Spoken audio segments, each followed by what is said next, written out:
Welcome back. Telangana వ్యాప్తంగా fertiliser షాపులు మూతపడ్డాయి. Online అమ్మకాలను దుకాణదారులు వ్యతిరేకిస్తున్నారు. ఎఫ్ఓఐ నిబంధనలపై అభ్యంతరం తెలుపుతున్నారు. ఇలాంటి రూల్స్ తమ వ్యాపారంపై తీవ్ర ప్రభావం చూపిస్తున్నాయంటున్నారు. ఇక ఎరువులు, పురుగు మందుల షాపుల బంద్పై మరింత సమాచారం మా ప్రతినిధి శ్రీకాంత్ అందిస్తారు.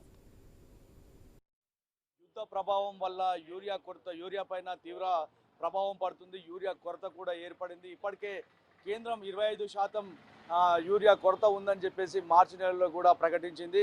ఇక ఉమ్మడి నిజామాబాద్ జిల్లాలో వ్యవసాయం పైన ఎక్కువగా ఆధారపడి జీవిస్తూ ఉంటారు. దాదాపు 4.5 నుంచి 5 లక్షల ఎకరాల్లో ఇక్కడ వరి పంటను పండిస్తారు. వరికి ఎక్కువగా యూరియా, డిఏపి అవసరం ఉంటుంది.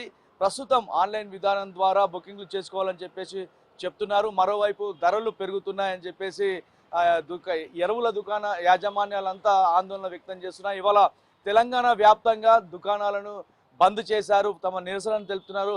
ప్రస్తుతం నిజామాబాద్ నగరంలో ఏదైతే ఈ ఎరువుల యజమానులు ఉన్నారో వారంతా ఇక్కడ మనతో పాటు ఉన్నారు. వారిని అడిగి తెలుసుకుందాం అసలు సమస్య ఏంటి అన్న దానిపైన. సార్ చెప్పండి, ఇవాళ ఎందుకు షాపులన్నీ బంద్ ఉంచారు? మొత్తము తెలంగాణ రాష్ట్ర ఎరువులు, పురుగు మందులు, విత్తనాల డీలర్లు పిలుపు మేరకు మా యొక్క ఈ ఇబ్బందుల్ని అడ్రస్ చేయడానికి వచ్చిన పిలుపు మేరకు మేము మద్దతు ప్రకటిస్తున్నాము. దాన్ని ఏమనగా వీళ్ళు ఎఫ్ఓఎల్ అంటే ఇది ఫ్రైట్స్ తర్వాత లింక్ ప్రొడక్ట్స్ ఇవ్వడము అది అదనం భారం అయిపోతుంది. దాన్ని రైతు మీద అదనం భారం అవుతుంది. ఇది డిపార్ట్మెంట్ వాళ్ళ దృష్టికి తీసుకుపోయి వాళ్ళ ద్వారా కంపెనీల మీద ఒత్తిడి పెంచి ఈ లింకులు లేకుండా అందరికీ మేలు చేకూర్చాలా అనే సదుద్దేశంతో ఈ యొక్క బంద్ పాటిస్తున్నాం. దీనికి సంపూర్ణ మద్దతుగా మా డీలర్ మిత్రులు అందరం కూడా గట్టిగా సమర్థిస్తున్నాము. ఇప్పుడు మా స్టాక్ ఇచ్చేది ఎఫ్ఓఎల్ బేసిస్లో ఇవ్వట్లేదు. వచ్చే ట్రాన్స్పోర్ట్ ఏంటంటే ఎంఆర్పి కంటే పెరుగుతున్నది మాకు. దానివల్ల అందు గురించి మాకు డెలివరీ ట్రాన్స్పోర్టేషన్ ఛార్జెస్ కూడా ఇస్తే బాగుంటుంది. డీలర్ల కమిషన్ కూడా పెంచితే బాగుంటుందని మేము కోరుతున్నాం. చెప్పండి అన్న, మీరు అంటే మొత్తం నిజామాబాద్లో పూర్తిగా షాపులన్నీ అయితే మూసివేశారు. ఇప్పుడు రైతులకు ఇబ్బంది కూడా కలుగుతుంది. అసలు ప్రధానమైనటువంటి డిమాండ్ ఏంది? మేము ఫర్టిలైజర్ ఆన్లైన్లో కొంచెం ప్రాబ్లమ్స్ అవుతున్నవి. అలాగే ఈ ఎఫ్ఓఎల్ అంటే ట్రాన్స్పోర్టేషన్ రైల్వే స్టేషన్ నుంచి మేమే తెచ్చుకోవాలంటే ఎంఆర్పికి దీనికి క్రాస్ అయిపోతుంది. అప్పుడు ఎక్కువ ఎంఆర్పి కన్నా ఎక్కువ మీద మా మీద బర్డన్, రైతు మీద కూడా బర్డన్ పడుతుంది. సో స్టాక్స్ అనేది డోర్ డెలివరీ వాళ్ళ కంపెనీసు. అట్లాగే మాకు లింక్ ప్రొడక్ట్స్ ఏవి ఇవ్వద్దు. లింక్ ప్రొడక్ట్స్ కూడా మేము రైతుకి ఇస్తే మీరు ఏదో అంటగడుతున్నారని మాకు రైతులు తిడుతున్నారు, చెడ్డ పేరు వస్తుంది. సో దయచేసి డిపార్ట్మెంట్ వాళ్ళు చూసుకొని లింక్ లేకుండా స్టాక్స్ ఇవ్వగలరని కోరుతున్నాము. ఇది ఎప్పటి వరకు కొనసాగిస్తారన్న? ఇవాళ ఒక్కరోజు 24 అవర్స్ 24 గంటలు. ఒప్పుకోకపోతే మా స్టేట్ డిసైడ్ చేసినట్టు సీజన్ ఇంకా టైం ఉంది 1 మంత్.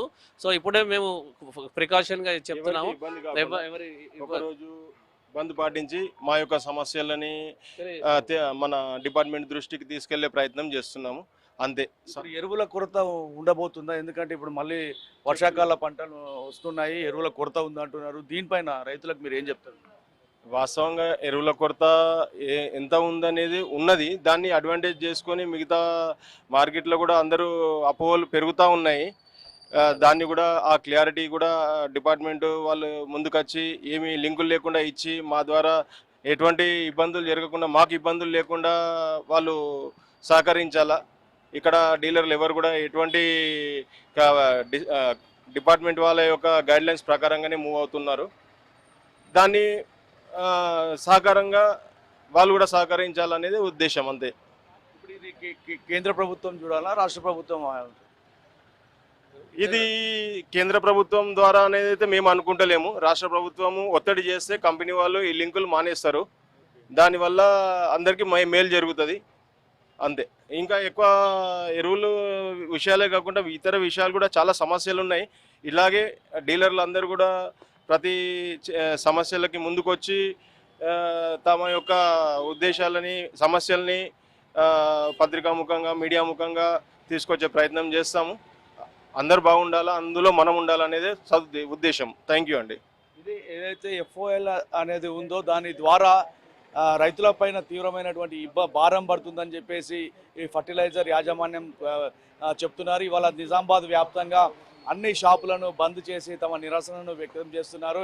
ఏదైతే ఆన్లైన్ ద్వారా విక్రయాలు ఉందో ఆన్లైన్ విక్రయాలను కూడా తాము పూర్తిగా వ్యతిరేకిస్తున్నామో దీనివల్ల రైతులు ఇబ్బంది పడే అవకాశం ఉంది. రైతులకు ఇబ్బంది లేకుండా చూడాల్సినటువంటి అవసరం ప్రభుత్వాలపైన ఉందని చెప్పేసి యాజమాన్యాలు అయితే ముక్త కంఠంతో చెప్తున్నాయి.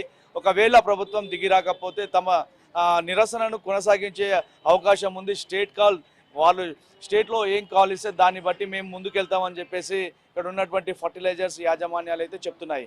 కెమెరా పర్సన్ రవినాయక్తో శ్రీకాంత్, ఐ న్యూస్, నిజామాబాద్ నుంచి.